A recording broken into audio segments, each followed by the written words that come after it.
அங்கு வந்த 72 அன்சாரிகளும் 2 பெண்களும் அந்த செய்த உடன்படிக்கை அல்லது பைஅத்து வருகின்ற வார்த்தைகள் ஒரு வார்த்தை, நாங்கள் உங்களையும் உங்களுடைய தூதையும் பாதுகாப்பதற்காக எவ்வாறு எங்களுடைய பொருட்களையும் பெண்களையும் பாதுகாக்க போராடுகின்றோமோ அப்படி நாங்கள் போராடுவோம்.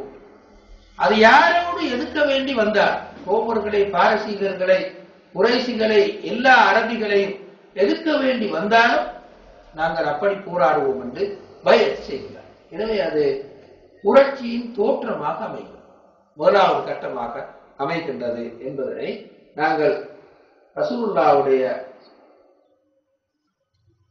இந்த வரலாற்றிலே, இந்த நிகழ்ச்சியிலே நாங்கள் பார்க்கிறோம். இந்த நிகழ்ச்சியில் 3 விஷயங்களை நாங்கள் அவர்கள். ஒன்று, அங்கு வந்து பைஅத் செய்தவர்கள் சொன்னார்கள், நாங்கள் இந்த ஷரத்துகளை, பைஅத்துடைய இந்த ஷரத்துகளை மிகவும் பூர்ணமாக நிறைவேற்றினால் எங்களுக்கு என்ன கிடைக்கும்? அப்போது ரசூலுல்லாஹ் ஸல்லல்லாஹு அலைஹி வஸல்லம் சொன்னார்கள், சுவர்க்கம் கிடைக்கும்.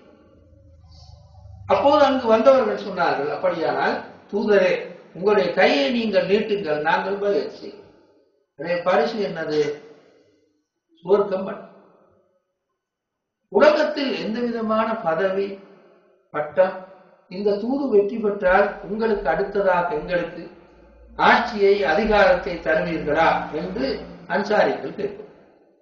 உங்களுக்கு அடுத்ததாக யார் இருப்பார்கள் என்றும் அன்சாரிகள் யோசித்தது.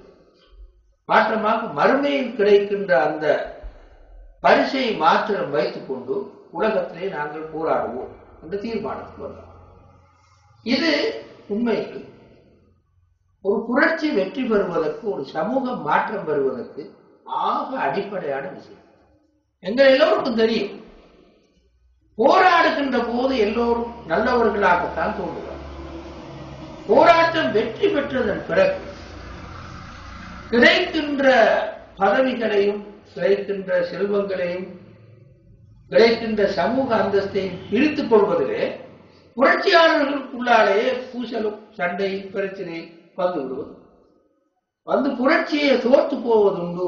இதனை நாங்கள் உலக வரலாற்றில் காணுகின்றோம், சில வேளைகளில் இஸ்லாமிய வரலாற்றில் காணும். உதாரணமாக ஆப்கானிஸ்தானில் ரஷ்யாவை விரட்டுவதற்காக எல்லோரும் சேர்ந்து போராடி, எல்லா இயக்கங்களும் சேர்ந்து ஒற்றுமை பற்றி ஒற்றுமையோடு சில ஒப்பந்தங்களோடு போராடின. ரஷ்யா ஓடியதன் பிறகு தங்களுக்குள்ளால் முரண்பட்டு அடித்துக் கொண்டார். என்னதான் நியாயங்களை அவர்கள் தங்களுக்குள்ளால் போராடியதற்கு சொன்னாலும் அடிப்படை நியாயமாக அமைந்தது. புரட்சியால் வந்த விளைவை எவ்வாறு பகிர்ந்து கொண்டு, யாருக்கு ஜனாதிபதி, யாரு பிரதமர், எந்த கட்சிக்கு பார்லிமெண்டில் அதிகமான ஆசனம் இருக்க வேண்டும், யாரு குறைவாக இருக்க வேண்டும், கூடுதலாக இருக்க வேண்டும், இந்த சண்டை தான் அவர்களை இப்போதும் காட்டில் இருக்க வைத்திருக்கும் என்று புதிய வரலாறே எங்களுக்கு சொல்லும்.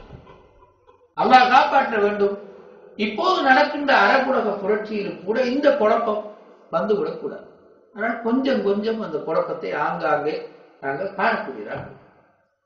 இந்த உண்மையைத்தான் எங்களுக்கு இந்த வரலாறு சொல்றோம்.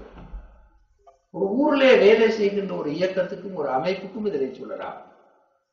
உலகளாவிய ஒரு பெரிய ஒரு நாட்டிலே வேலை செய்கின்ற, அல்லாஹ்வுக்காக உழைப்பதாக சொல்கின்ற ஒரு பெரிய இயக்கத்துக்கும் இதனை சொல்றோம். ஊரிலே தான் சொன்ன கருத்து, சிந்தனை ஏற்றுக்கொள்ளப்பட்டு எல்லோரும் அங்கீகரித்து பள்ளியை தந்து விட்டால் வேலை செய்கிறது, வேற எந்த இயக்கத்துக்கு நான் பள்ளியை கொடுக்க மாட்டேன் என்று சொல்கின்ற நிலை வந்து விடக்கூடாது. அல்லாஹ்விடத்தில் மட்டும்தான் கூலியை எதிர்பார்க்க வேண்டுமே தவிர பள்ளி கிடைப்பதற்காக, பள்ளியில் அதிகாரம் கிடைப்பதற்காக போராடுவது அல்லது குறிப்பிட்ட சில இடங்களுக்கு போவதற்காக போராடுவது அல்ல. அல்லாஹ் எனக்கு சுவர்க்கத்தை தந்தால் போதுமானது. நான் எதிர்பார்ப்பது எல்லாம் இந்த ஊர் மாற வேண்டும், இந்த நாடு மாற வேண்டும், ஒரு நல்ல நிலைக்கு வர வேண்டும். அதன் பிறகு நான் போய்விடுவேன். அதனோடு என்னுடைய வேலை முடிந்து விட்டது. பட்டமும் பதவியும் யாரு சரி பிரித்துக் கொடுத்து என்ற இந்த மனோநிலை யாருக்கு வரும்? அது மிகவும் சிரமம். எனவேதான் மிகவும் ஆச்சரியத்துக்குரிய விஷயம் என்னவென்றால், இந்த அன்சாரிகள் ஒரே ஒரு முறைதான் பதவி பற்றி பேசினார். ரசூலுல்லாஹி ஸல்லல்லாஹு அலைஹி வஸல்லம் மரணித்ததன் பிறகு சகீஃபா பனி சாயிதாவில் யாரை கலீஃபாவாக அடுத்து நியமிப்பது என்ற பேச்சின் போது சஅத் இப்னு உபாதா என்ற ஒரு அன்சாரி சஹாபி நான் தான் கலீஃபாவாக அடுத்து வர வேண்டும் என்று பேசினார் என்பதனை நாங்கள் பார்க்கிறோம். அது ஒரே ஒரு முறை. அதனை ஏனைய அன்சாரிகள் ஏற்றுக்கொள்ளவில்லை. அபூபக்கர் ரலியல்லாஹு அன்ஹு உத்பாயை செய்தார். அதனோடு பிரச்சனை முடிந்தது. பிறகு அன்சாரிகள் வாயை துறக்கவே இல்லை. அதற்கு பின்னால் வந்த கலீஃபாக்கள் 4 பேரில் யாருமே அன்சாரிகள். பின்னால் வந்த உமையாக்களுடைய ஆட்சியில் யாருமே அன்சாரிகள். அதற்கு பின்னால் வந்த அப்பாசியாக்களுடைய ஆட்சி, அதிலும் எந்த அன்சாரியும் கிடையாது. பிறகு வந்த உஸ்மானியர்கள் ஆட்சி, எந்த அன்சாரியும் கிடையாது. உமையாக்களுடைய ஆட்சி அமவி குடும்பம், அதாவது குறைசுகளில் உமவி என்ற குடும்பத்தை சேர்ந்தவர்கள், குறைஸ் கோத்திரத்தை சேர்ந்தவர்கள். அப்பாசிய கிலாபத் என்பது அப்பாஸ் ரலியல்லாஹு அன்ஹுடைய பரம்பரையில் வந்தவர்கள் தான் ஆட்சி செய்தார். அன்சாரிகள் எந்த பதவி பட்டம் பற்றி அது பேசவே இங்கு சொன்னது போன்று சுவர்க்கம் என்பவர் நின்று விட்டார். ஆனால் எங்களுக்கு தெரியும் அன்சாரிகளுடைய மிகப்பெரிய உதவி காரணமாகத்தான் இஸ்லாமே வெற்றி பெற்றது. அந்த மதீனா என்ற பூமி கிடைத்தில்லாவிட்டால் இஸ்லாம் வெற்றி பெறுவது மிகச் சிரமம். ரசூலுல்லாஹ் எதிர்பார்க்காத பூமி அது. ரசூலுல்லாஹ் எதிர்பார்த்தது மக்கா. அவர்னால் தாயிஃபை போய் பார்க்கலாம் என்றுதான் நினைத்தார். ஆனால் இடைநடுவே மதீனா வந்து சேர்ந்தது. பெற்றார்கள், வாழ்ந்தார்கள், உழைத்தார்கள், போராடினார்கள், எல்லாம் செய்தார்கள். எல்லா யுத்தங்களிலும் போல் எந்த யுத்தத்தை நீங்கள் பார்த்தாலும் ரசூலுல்லாஹை அதிகமாக சூழ்ந்திருந்தவர்கள் அன்சாரி.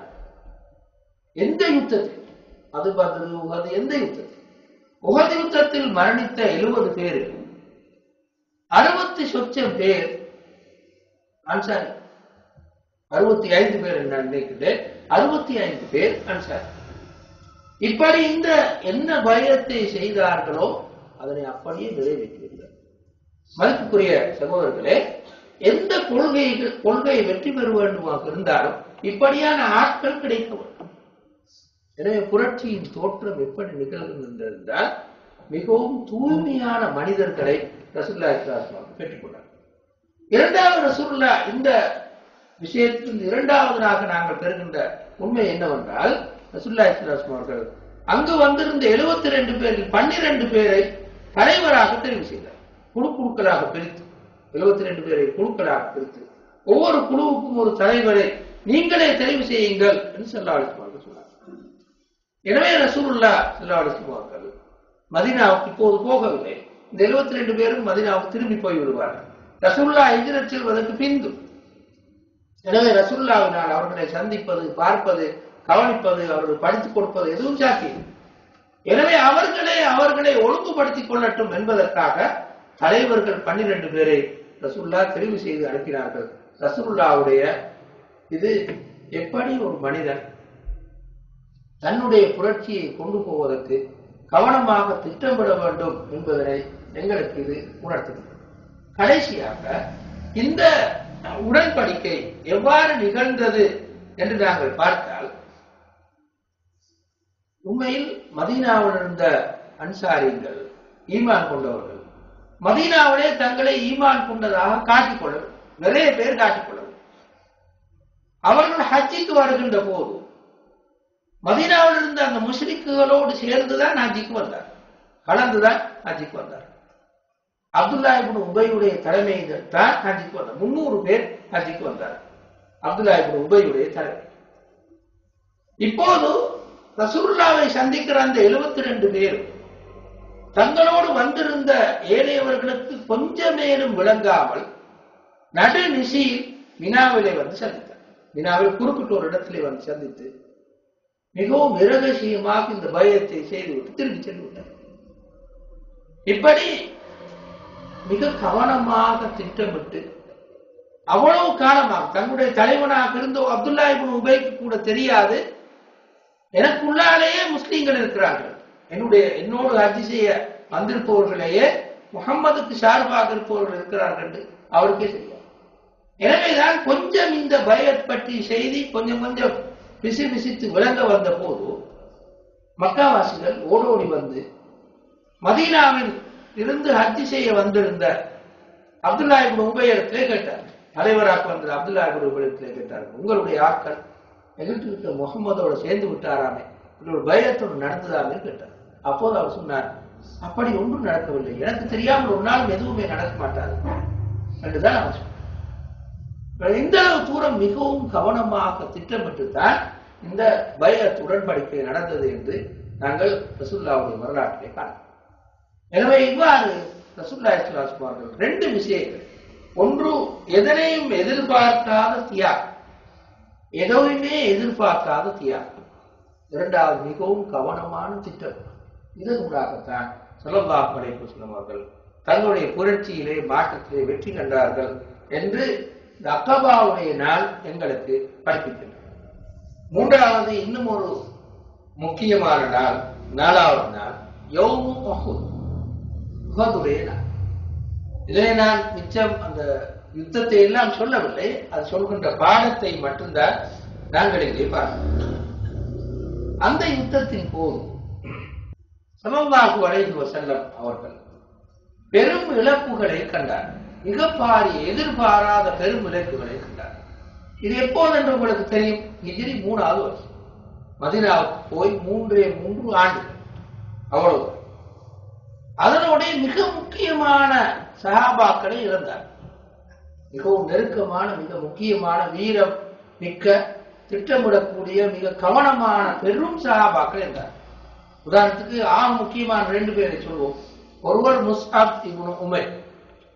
முஸ்அப் இப்னு உமைர் தான் மதீனாவே இஸ்லாத்தை தழுவுவதற்கு காரணம். ரசூலுல்லாஹி ஸல்லல்லாஹு அலைஹி வஸல்லம் மக்காவில் இருக்கும் போது 9 பேர் இஸ்லாத்தை தழுவியதன் பிறகு, மதீனாவாசிகள் 9 பேர் இஸ்லாத்தை தழுவியதன் பிறகு அவர்களோடு முஸாபை தான் அனுப்பி வைத்தார். முஸாப் இப்னு உமைர் ரலியல்லாஹு அன்ஹு அவர்கள் மதீனாவுக்கு போய் மிகவும் கவனமாகவும் நுணுக்கமாகவும் பிரச்சாரம் செய்து மிக முக்கியமான தலைவர்களை எல்லாம் தங்களுடைய பக்கம் சேர்த்துக் கொண்டார். முக்கியமான தலைவர்கள், அந்த தலைவர்கள் தான் அடுத்த ஆண்டு பைஅத்துக்காக 72 பேராக வந்தார். நாங்கள் ஏற்கனவே சொன்ன அந்த பைஅத்துடைய நாள் யௌமுல் அக்கபா ஒரே வந்து சேர்ந்தார். இப்படி மிகவும் திறமசாலியான ஒரு தாடி, ஒரு பிரச்சாரங்களை தான் இந்த யுத்தத்திலே ரசூலுல்லாஹ் இருந்தார். இரண்டாவது இழந்த முக்கியமான இன்னொருவர் தான் ஹம்சா ரலியல்லாஹு அன்ஹு.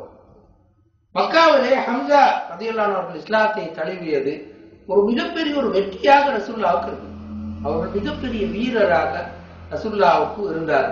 அவர்களையும் இந்த யுத்தத்திலே இருந்தார். எனவே பயங்கரமான பெரும் பாரிய இழப்பு என்பதில் சந்தேகம் கிடையாது. தொகையை பார்த்தாலும் கூட நாங்கள் அதனைத்தான் காணலாம்.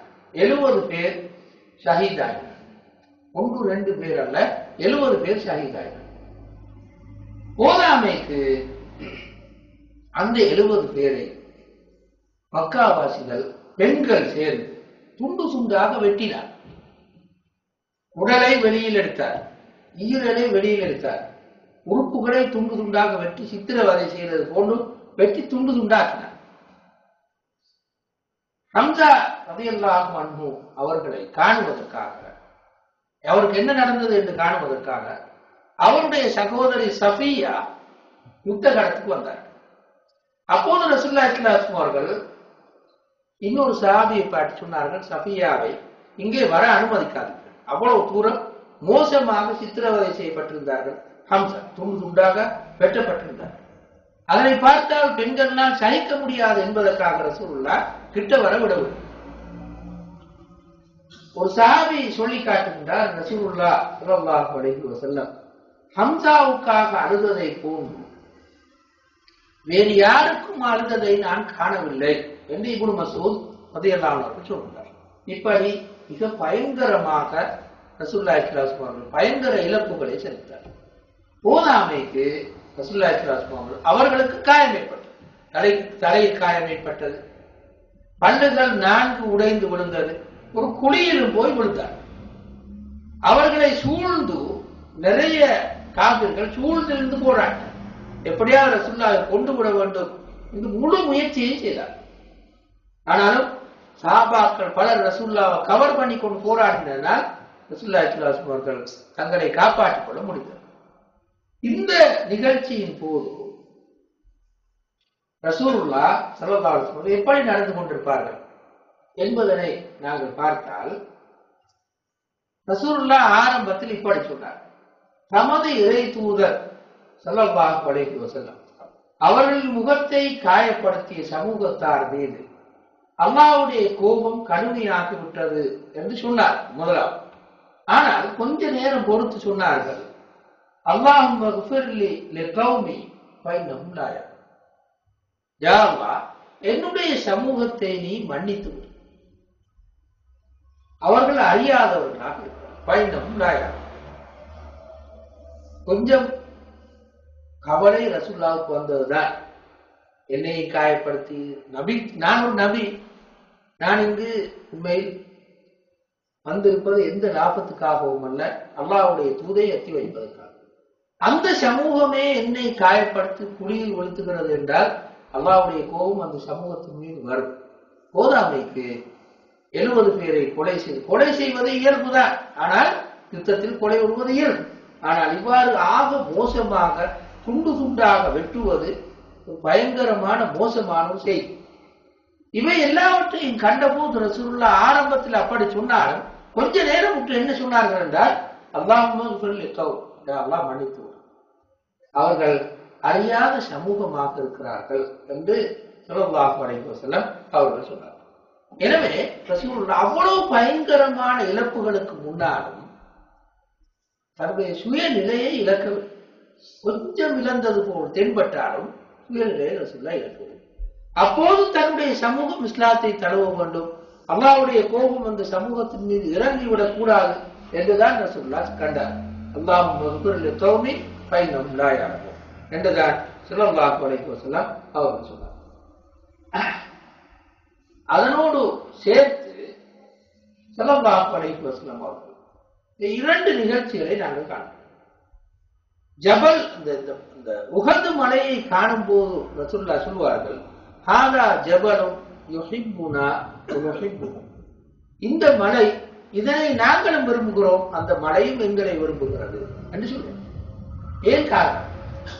சில வேளைகள் நினைக்க கூடும், இந்த மலைக்கு தானே இவ்வளவு பெரிய இழப்பு வருது, மலையின் மீது ஒரு வகையான வெறுப்புணர்வு எங்களுக்கு இருப்பது போன்று. எதையாலும் ஒரு இடத்துல ஏதாவது ஒரு மோசமான நிகழ்ச்சி நடந்துட்டால், இதுதானே எனக்கு இந்த மோசமான நிகழ்ச்சி நடந்தது, அந்த இடத்தையும் ஒரு வகையாக பார்க்கின்ற உணர்வு இருப்பது.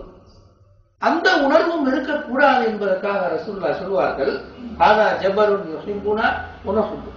இந்த மலை, இதனை நாங்கள் விரும்புகிறோம், அந்த மலையும் எங்களை விரும்புகிறோம். மலைக்கும் இந்த தோல்விக்கும் எந்த விதமான சம்பந்தமும் கிடையாது, மலைக்கும் இந்த பேரழிவுக்கும் எந்த விதமான சம்பந்தமும் கிடையாது என்பதனைத்தான் ஸல்லல்லாஹு அலைஹி வஸல்லம் இந்த செயற்பாடு காட்டுகிறது. இன்னும் ஒன்றை நாங்கள் அவதானிக்கிறோம், ஆச்சரியமான இன்னொரு விஷயத்தை. உஹது யுத்தம் முடிந்தது, முஷ்ரிக்குகள் போய்விட்டார்கள். அப்போது ரசூலுல்லாஹ் சஹாபாக்களை பார்த்து சொல்கிறார்கள், வரிசையாக நில்லுங்கள், நான் இப்போது அல்லாஹ்வை புகழப் போகிறேன் என்று சொல்லிவிட்டு ஸல்லல்லாஹு அலைஹி வஸல்லம் அவர்கள் ஒரு நீண்ட ஒரு துஆவை செய்தார். அந்த துஆல ஒரு துண்டு தான் இது. இமாம் புகாரில் அதபுல் முஃப்ரதிலே, முஸ்னத் அஹ்மதிலே வாரத்திவார், அல்லாஹும்ம லக்கல் ஹம்து குல்லுஹு. யா அல்லாஹ், உனக்கே அனைத்து புகழும் கொடுத்தார். அப்படி சொல்ற இடமா இது? சொல்லக்கூடிய இடம் அல்ல, சாதாரணமா பார்த்து 70 பேர் ஷஹீத், ஆக முக்கியமான ஆக்கள் மௌத். இப்பவும் ரசூலுல்லாஹ் என்ன சொன்னார்கள் என்றால், சஹாபாக்களை பார்த்து வரிசையா நில்லுங்கோ, அல்லாஹ்வை நாங்க புகழும். அல்லாஹும்ம லக்கல் ஹம்து குல்லுஹு. யா அல்லாஹ், உனக்கே அனைத்து புகழும். அல்லாஹும்ம லா காபித லிமா பஸத்த. யா அல்லாஹ், நீ எதனை எங்களுக்கு விரிவுபடுத்தி தந்தாயோ அதனை யாராலும் சுருக்கி தர முடியாது. ஒலா பாசித்த லிமா கபக்த. எதனை நீ தராமல் வைத்துக் கொண்டாயோ அதனை யாரும் விரித்து எங்களுக்கு தர முடியாது. ஒலா ஹாதி அலிமன் அதுலல்த. யாருக்கு நீ வழிகாட்டவில்லையோ அவர்களுக்கு யாராலும் வழிகாட்ட முடியாது. ஒலா முதில் அலிமன் அதைத்த. நீ யாருக்கு வழிகாட்டினாயோ அவர்களை யாரும் வழி கெடுக்க முடியாது. ஒலா மௌத்தி அலிமா மனாத்த. நீ யாருக்காவது அதனை கொடுக்காமல் விட்டால் அதனை யாராலும் கொடுக்க முடியாது. ஒலா மானி லிமா அத்தைத். நீ கொடுத்தவற்றை யாராலும் தடுக்கவும் முடியாது. ஒலா முகர்ரிப லிமா பாத், நீ எதனையாவது தூரமாக்கினால் யாரும் அதனை கிட்ட கொண்டு வந்து தர முடியாது. ஒலா முபுஇத லிமா கர்ரப்த, யாராவது அதனை கிட்ட, நீ எதனையாவது கிட்ட கொண்டு வந்து தந்தால் அதனை யாராலும் தூரமாக்க முடியாது. அல்லாஹ் முபசுத் அலைனா மின் பரக்காத்திக்க, யா அல்லாஹ் உன்னுடைய பரக்கத்துகளை எங்கள் மீது விரிவாகத்தான். ஒரஹ்மத்தக ஒஃபதுலக ஒரிஸ்க, உன்னுடைய அருளையும் உன்னுடைய வளமான வளங்களையும் எங்களுக்கு நீ விரிவாகத்தா என்று ரசூலுல்லாஹி ஸல்லல்லாஹு அலைஹி வஸல்லம் பிரார்த்தித்தார்கள்.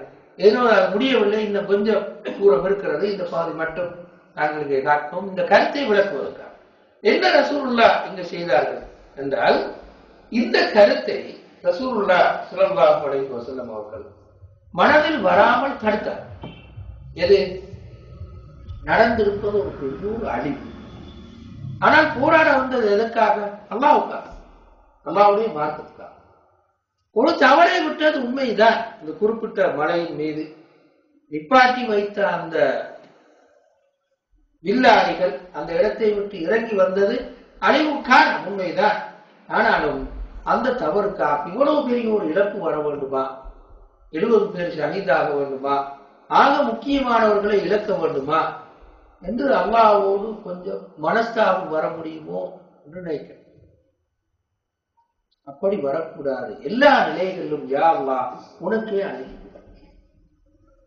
நாங்கள் நல்லது செய்ய போய், அல்லாஹ்வுக்காக உழைக்க போய், பாடுபட போய், அடியை வாங்கி கொண்டு பேரிழப்புகளோடு வந்தால் இப்படி துவா செய்ய முடியுமா?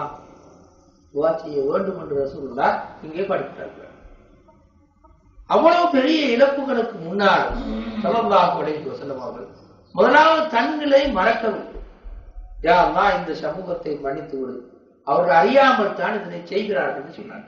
கொலை செய்ததனை, சித்திரவதை செய்ததனை, 70 பேரை கொண்டதனை, ஹம்சா ரலியல்லாஹு அன்ஹு அவர்களை நேரடியாக போராடி கொள்ளவில்லை. அவர் ஹம்சா போராடி கொண்டிருக்கும் போது மறைந்திருந்துதான் கொண்டார். வஹ்ஷி என்பவர் மறைந்திருந்துதான் கொண்டார். இடம் நேரடியாக முன்னுக்கு முன் போராடி கொள்ள. எனவே அதுவும் ஒரு மோசமான ஒரு செயற்பாடு. அப்படியெல்லாம் செய்த சமூகத்துக்கும் ரசூலுல்லாஹ் என்ன செய்தார்கள் என்றால், அல்லாஹும்ம மக்ஃபிர் லிகௌமி ஃபஇன்னஹும் லா யஅலமூன் என்றுதான் சொன்னார். இரண்டாவது, அல்லாஹ்வை பற்றி பிழையான எண்ணங்கள் எதுவும் வரக்கூடாது என்பதற்காக அல்லாஹும்ம லக்கல் ஹம்து குல்லுஹு என்று சொன்னார். யா அல்லாஹ் இவ்வளவு பெரிய இழப்புகளும் அழிவுகளும் வந்தாலும் உனக்கே எல்லா புகழும் என்று ஸல்லல்லாஹு அலைஹி வஸல்லம் அவர்கள் சொன்னார். இது நாங்கள் படிக்கின்ற அடுத்த பாடம். அடுத்தது யௌமுல் ஃபத்ஹ், அதாவது ரசூலுல்லாஹ் ஸல்லல்லாஹு அலைஹி வஸல்லம் இவ்வளவு பெரும் துன்பங்களையும் கஷ்டங்களையும் சந்தித்து, உஹதை சந்தித்து, கந்தத்தை சந்தித்து, இன்னும் எத்தனையோ யுத்தங்களை சந்தித்து இறுதியாக மக்காவை வெற்றி கொண்டார். அவ்வாறு மக்காவை வெற்றி கொண்ட போது ஸல்லல்லாஹு அலைஹி வஸல்லம் அவர்கள் எவ்வாறு நடந்து கொள்கிறார்கள் என்பதை நாங்கள் இங்கே பார்க்கிறோம். ரசூலுல்லாஹ் படையெடுத்து வருகிறார். மக்காவாசிகளுக்கு தெரியாது ரசூலுல்லாஹ் தங்கள் மீது படையெடுத்து வருகிறார்கள்.